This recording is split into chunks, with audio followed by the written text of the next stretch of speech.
Welcome back to Obadiah Secrets Revealed. In this video, we are going to be doing things a bit differently.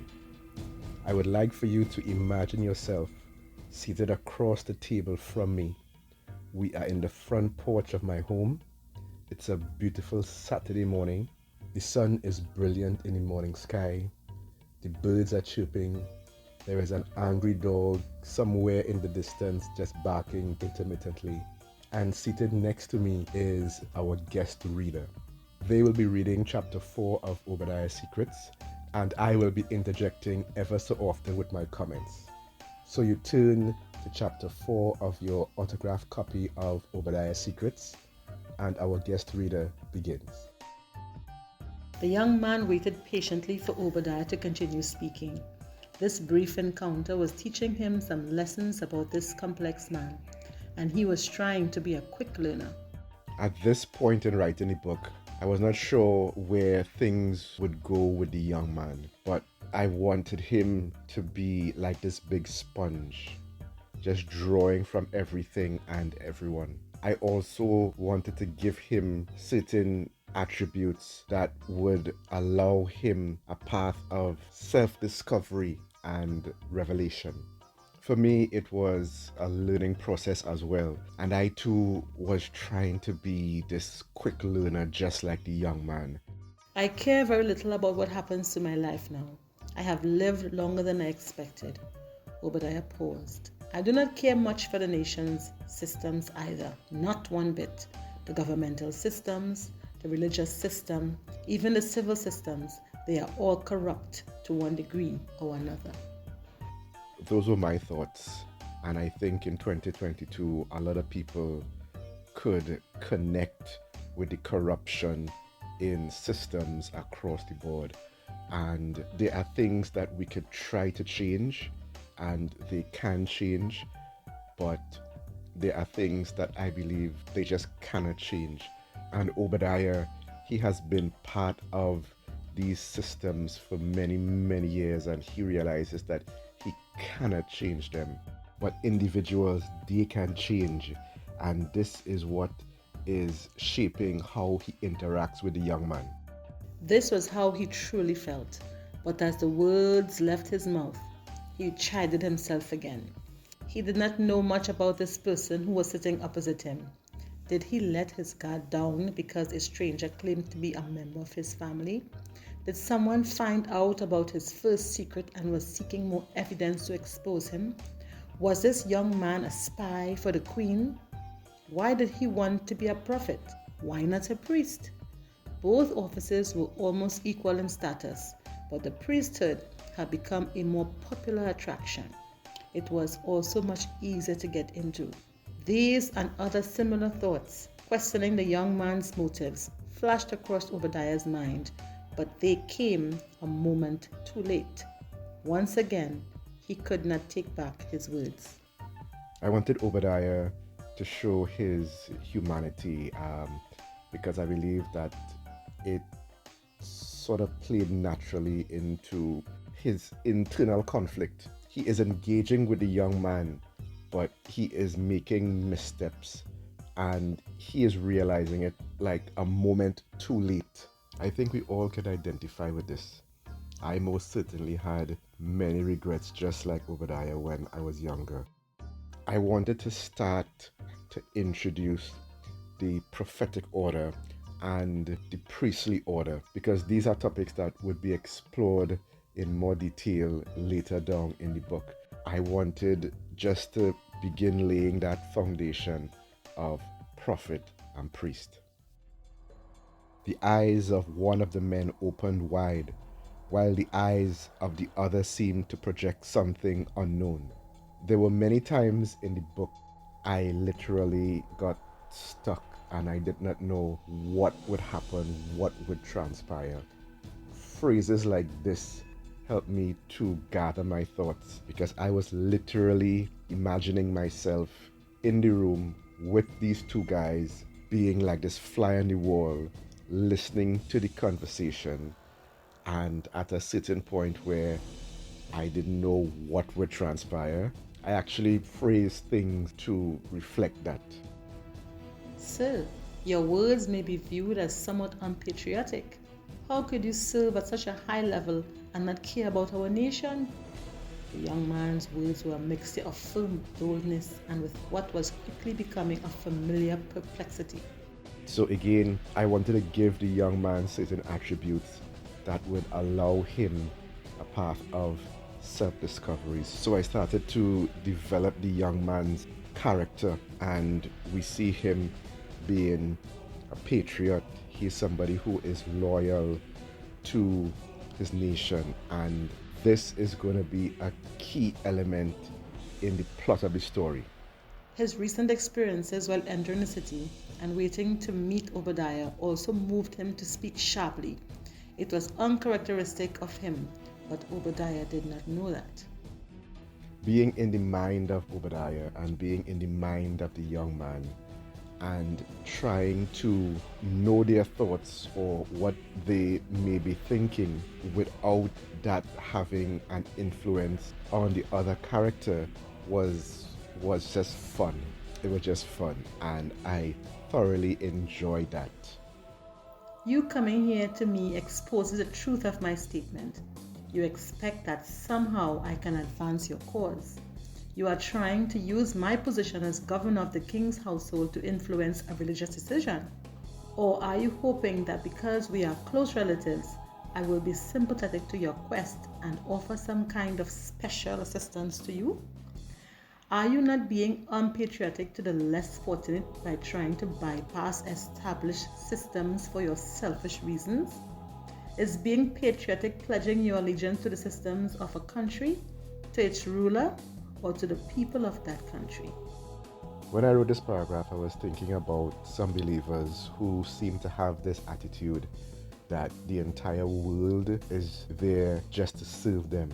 To me, they seem to feel as if others are obligated or that they should be compelled to serve them, that they should get all the grace, all the favor, all the blessings, all the breakthrough just because they are a believer in Christ. But that was not the example that Christ gave. He did not come to be served, but he came to serve. And the young man in this instance, he is just assuming that he is going to get through because of blood relationship. I also started to lay the foundation of pledging your allegiance and pledging your loyalty to a particular individual or institution. That is going to be another key aspect of the book. The old man's words were noticeably unsympathetic, and it exposed the motives of the younger in a way he never before considered. There was no reasonable answer he could think of at that moment to defend his actions. He considered himself a patriot, but he was undeniably using an avenue not available to most. He was crouching internally and now visibly uncomfortable.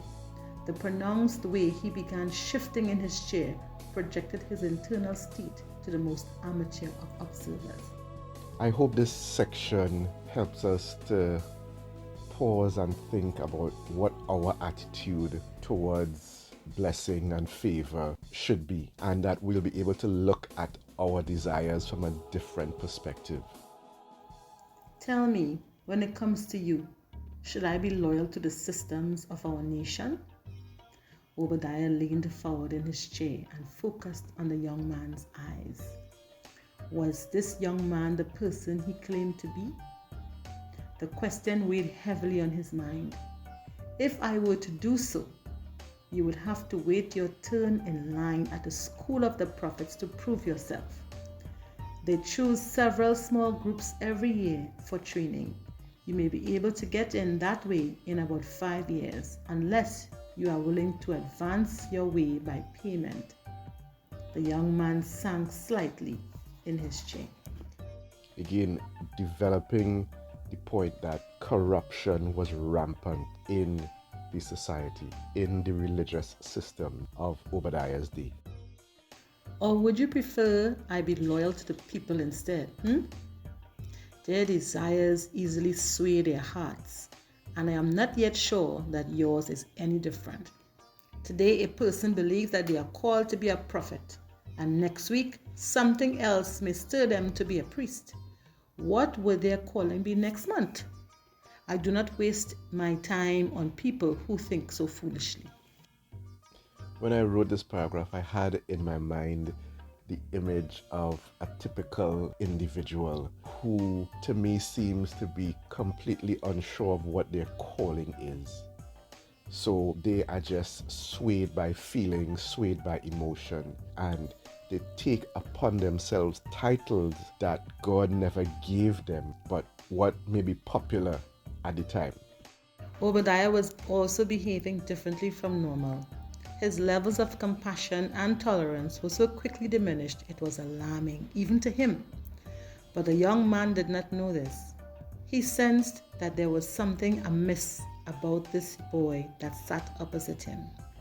He also discerned that very soon something significant was about to happen. Exactly what, he could not tell. All he knew was that something was substantially affecting his emotions. This was true not only for him, something was affecting both men. Once again, laying the foundation for things to come, that spiritual aspect. Uh, but because we are in the Old Testament, I did not express too much of that spiritual aspect, but it's there.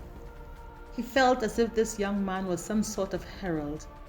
Death was always a reasonable expectation for someone his age.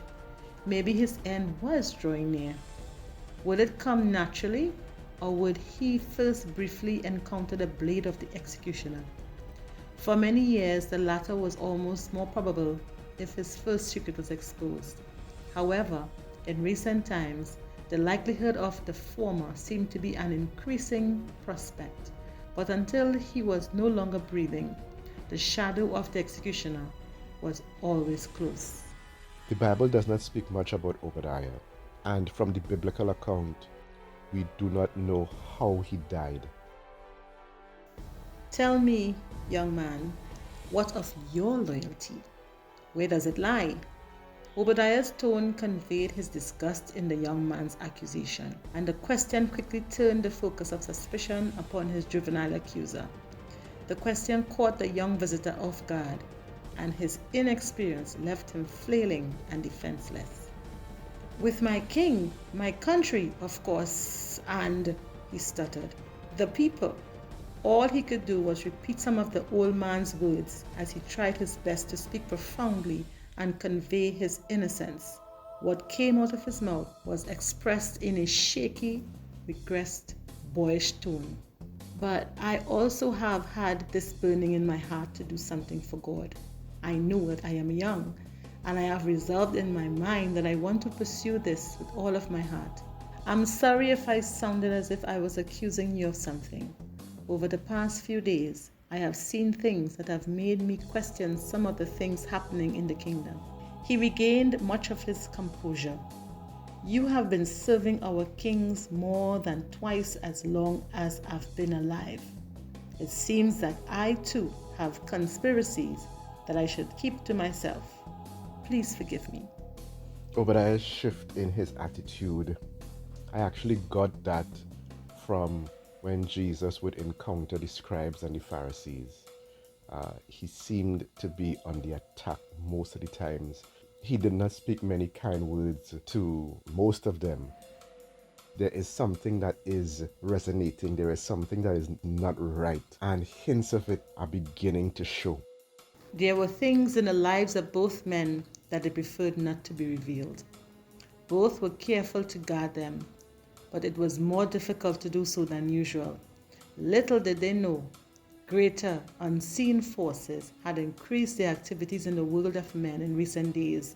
There were stirrings in both realms, not to bring about some predestined state that was helplessly inevitable, but to strategically solicit the willing participation of individuals to manifest the expressed desires of one. This last paragraph is my little jab at a particular way certain people interpret predestination. And it is my view that predestination involves the active participation of an individual. It is not passive, but we are not here for a seminary class. So there we have it, chapter 4 of Obadiah's Secrets. Did you pick up on some of these things? I'd love to know in the comments. Nevertheless, I do hope that you found this video interesting. So thank you for spending this time with me. I would also like to thank my guest reader. I am not going to reveal who that person is just yet. Some of you may know who it is because I may be doing a giveaway sometime in the near future. And the answer to who my guest readers are would qualify you to win something special. So don't forget to like, subscribe, and turn on the notifications so you would not miss any one of Obadiah's secrets.